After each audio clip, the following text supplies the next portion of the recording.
Hey, it's Evan Carmichael.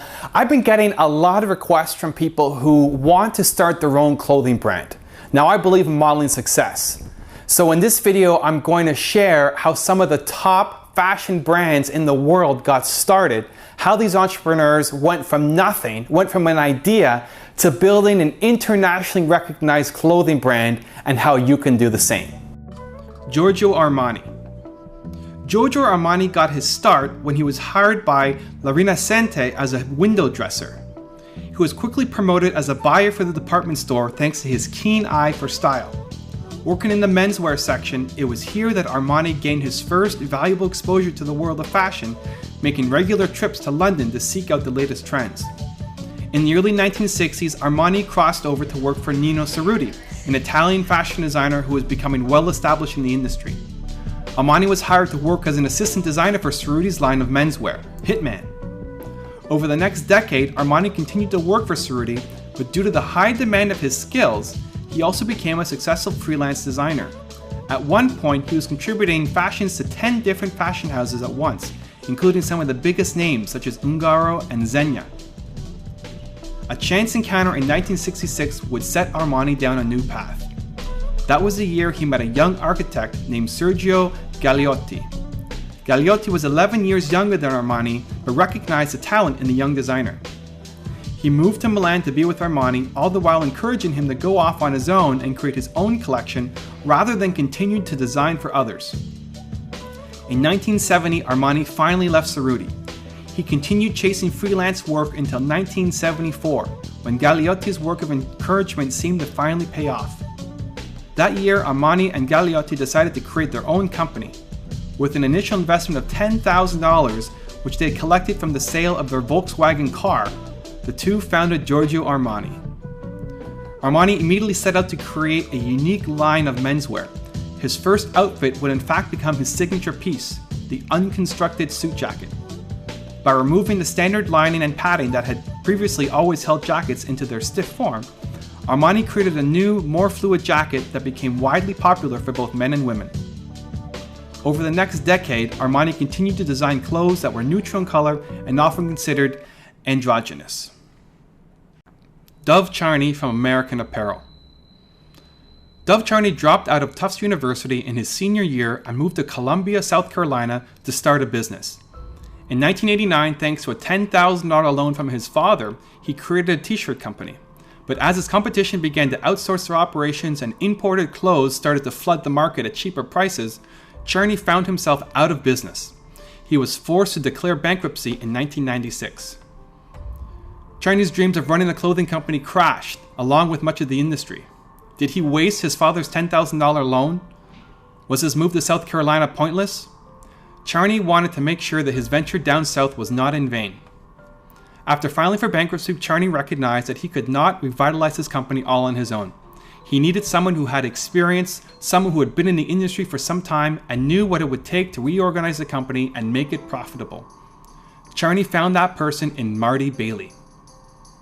"I called up a guy I trust and asked, 'Who's the best out there at organizing a factory?' says Charney. He said Marty. So I called him on a Saturday and said, 'Dude, my name's Dov and I need help.' He started Monday. That's the way I operate." With over 20 years experience in the garment industry, Bailey came on board and immediately began to reconfigure Charney's factory. He dramatically improved his efficiency by organizing the sewing team into groups of 8 to 10 people, each of whom was assigned a different task to perform to create a single garment. Team manufacturing, he called it. Charney's first design was the classic girl line, and despite being dismissed by the likes of Hanes and Fruit of the Loom, it proved a success. With that, he decided to move his business to LA, California, where he began a new business model, something he called a hyper-capitalist socialist fusion. Today's American Apparel was born. Initially, the company restricted its operations to manufacturing t-shirts for designers, rock bands, corporate customers, and the like. Because Chinese shirts could hold silkscreen designs well, and they fit better than his competitors, they started becoming successful. Added to that was the fact that all his products were produced right there in his LA factory. That meant that not only were they high quality, but he could capture the latest trends and create a fast turnaround time. A t-shirt could go from being a concept to being in consumers' hands in less than 1 week. Because of the high quality of Chinese clothes, he was able to charge more for them than his competitors with their Chinese imports. His t-shirts went from an average of $4 each, more than 4 times that of his competitors. Slowly, Chinese customers began to increase their orders, and he used the higher revenues to reinvest back into the business. Calvin Klein. Calvin Klein had a dream of founding his own clothing company, one that would create original, unique, and affordable designs that could compete with the overly expensive European imitations, which enjoyed a monopoly at the time. He believed that the US could indeed have its own thriving fashion industry that would be able to go up against the best throughout the world, and Klein wanted to lead that effort. Although he was practically broke and still working part-time at his father's grocery store to earn some extra money, he was confident in his abilities to both design clothes and run his own business, and with the help of an old childhood friend, Klein set out to do just that. When he was 26 years old, Klein finally decided to stop taking apprenticeships to venture out onto his own. With $2,000 of his own money that he had saved and a $10,000 loan from his friend Barry Schwartz, Klein founded Calvin Klein. Schwartz became a partner, and the two set out to make Klein's dreams come true. Focusing first on a line of coats, Klein created his own designs using the skills he had gained from his previous on-the-job training. The company's first major step to success came by accident a year after its inception, when a businessman got off the elevator on the wrong floor and happened to wander into Klein's office. This businessman turned out to be a coat buyer from the major department store Bonwit Teller. After placing an order for $50,000 worth of coats, he told Klein, "Tomorrow you have been discovered." In his first year, the company booked $1 million worth of business. While Bonwit Teller's order did help Klein create a significant presence, it wasn't until 1973, when Klein created his first line of sportswear, that he would become a major player in the fashion industry. His collection, with its sleek and simple designs, became known as the Calvin Klein look. As the company began to grow in size and wealth, Klein was recognized for his efforts by being awarded the Coty Award, the highest award for fashion, for 3 consecutive years, beginning in 1973. Klein had essentially created the phenomenon of American leisure wear. Ralph Lauren. After high school, Ralph Lauren enlisted in the US Army and served in the reserves for 2 years. In 1964, he began taking night classes in business at the City College of New York, although he never got a degree, and joined Brooks Brothers as a neckwear salesman. Soon, however, Lauren was longing to design his own ties. "I was working for a tie manufacturer and doing private labels for stores such as Brooks Brothers and Paul Stewart," he recalls. "I tried to convince them to do their own brand, but they weren't interested.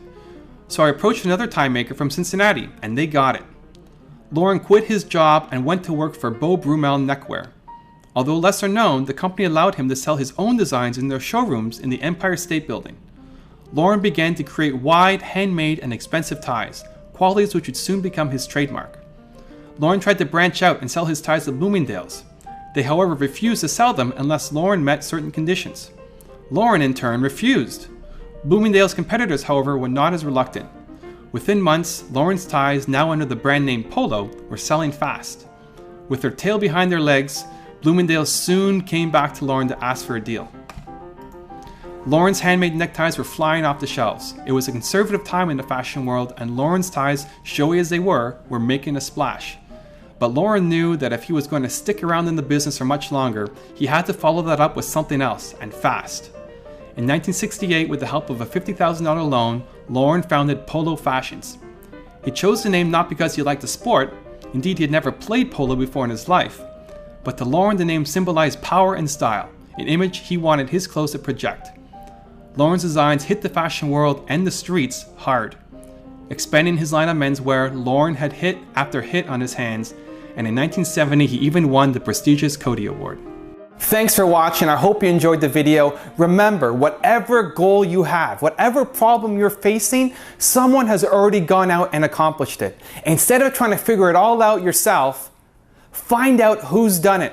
Model their success. Their success leaves clues that you can build into your business to become a success yourself. I hope you've enjoyed the video. If you liked it, please give it a thumbs up below. It'll mean a lot to me personally. And I'd love to hear what you have to think. Please leave a comment underneath. Tell me what you're thinking. And if I can answer a question for your business, again, please leave it in the comment section below. I always read those. I love seeing them come in. They make my mornings. Thank you guys, and I'll see you soon.